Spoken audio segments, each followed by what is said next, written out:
Ate Cha, yung Brictions. May mga hindi ako na-meet kanina. Hi kay Chabi, tsaka kay Betchay. May hindi ako na-meet kanina dito.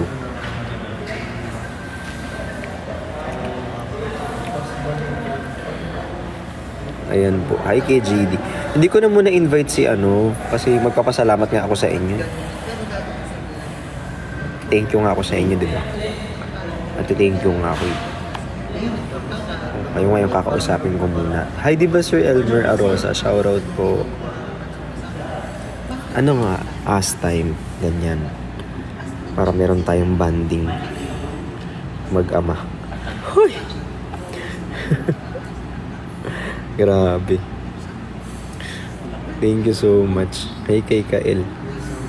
Kay Celia. Thank you so much guys. Alam niyo, gusto ko kayong makita lahat kanina. Kaso naman, alam ko syempre iba sa inyo wala.